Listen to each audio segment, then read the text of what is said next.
Galvasn, diplomate senior de la délégation Groby, était d'une humeur véritablement exécrable. Pendant 300 ans, la paix et la stabilité avaient été maintenues par le Conseil galactique, dont son peuple était un membre fondateur. Aujourd'hui, il avait la tâche peu enviable de traiter avec l'un de leurs membres, les plus récents et les plus détestés, l'humanité. Il est parvenu à l'attention du Conseil galactique que l'humanité a violé le droit international, annonça solennellement Galvasn à la créature devant lui. « Je suppose que vous êtes habilité à parler au nom de votre espèce ?» La créature, petite et barbue, haussa les épaules. « Personne d'autre ne va perdre son temps avec vous, alors, bien sûr ?» Un éclair de colère traversa le visage bulbeux du Groby. Il fixa le petit être devant lui. Même pas 6 pieds de haut, petit même pour un enfant Groby. La stature physique de l'humain semblait parfaitement correspondre à son attitude immature. « Êtes-vous au courant des traités de conservation concernant le système Zuftbar ?» L'humain fit une pause pour sortir une tablette de sa poche arrière. « Voyons voir. Ah, nous y voilà. Oui. Oui, d'accord, j'ai lu le traité. C'est ce que nous avons violé, dites-vous. Oui, le traité stipule clairement qu'aucune espèce ne peut établir un site de colonie en orbite d'une planète du système, ni sur la surface d'une planète du système. Alors quel est le problème, Groby? Le problème était que vous avez établi une colonie planétaire sur Zuftbar 2. Perplexe, l'humain regarda l'holocarte clignotante sur le mur de la salle de réunion du vaisseau. « Où ça ?» demanda-t-il. Galvasn pointa l'hologramme, le faisant clignoter et se déformer. « Juste là, dans cette chaîne de montagnes. C'est un poste d'observation. Cela ne peut pas être un poste d'observation si vous avez 40 000 habitants, » rétorqua le Groby. Totalement indifférent, l'humain sourit et répondit « Ah, nous avons construit le poste d'observation au-dessus de notre colonie. Je vois d'où vient la confusion maintenant. Mais tout est réglé, alors vous pouvez partir. » Ce n'est pas réglé. Le traité interdit la colonisation de cette planète. À l'horreur de Galvasn, l'humain sortit une pipe finement sculptée de sa poche arrière, et sans aucun égard pour la décence commune, commença à la remplir d'herbes narcotiques. Le traité interdit les colonies à la surface, Groby. J'ai lu le traité il y a quelques minutes à peine, c'est 6 pages entières. Nulle part dans ce triste prétexte de document légal, il n'est dit que vous ne pouvez pas construire une colonie à l'intérieur d'une planète. Le seul accès se fait via le poste d'observation, avec tous les passages effectués conformément aux traités appropriés concernant l'utilisation de ladite installation. Entrée cachée, colonie souterraine, aucune loi enfreinte.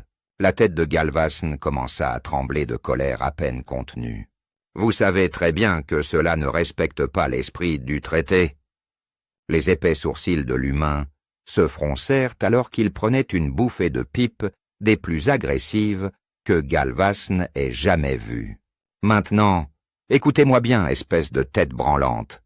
Ce n'est pas notre faute si aucun de votre triste prétexte d'espèce ne sait comment rédiger un document légal.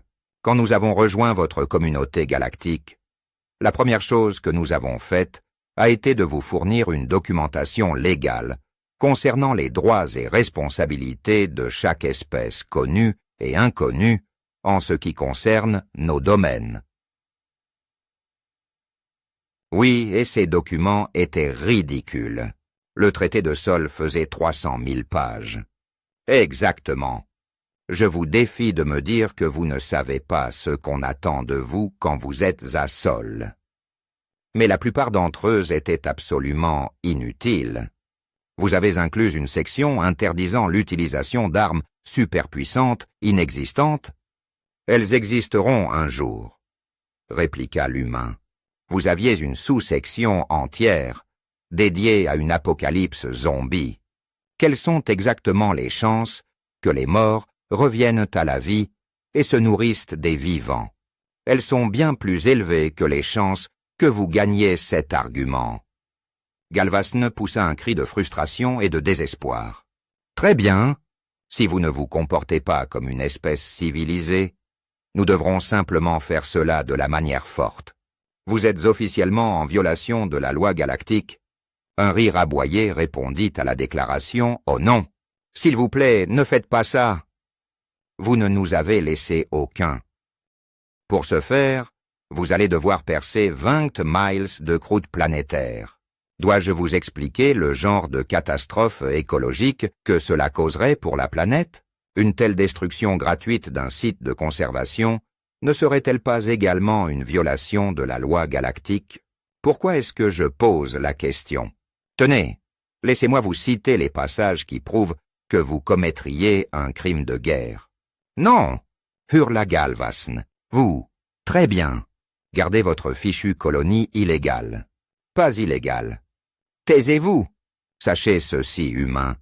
Vous vous êtes fait un ennemi des Groby aujourd'hui, et nous n'oublierons ni ne pardonnerons cette transgression. Un autre rire tonitruant secoua la pièce. Je suis censé craindre une rancune, Groby? Écoutez-moi bien, petit morveux. Votre espèce ne sait rien des rancunes. Vous prétendiez avoir une vendetta éternelle avec les Urbexi, mais vous y avez renoncé après 100 ans.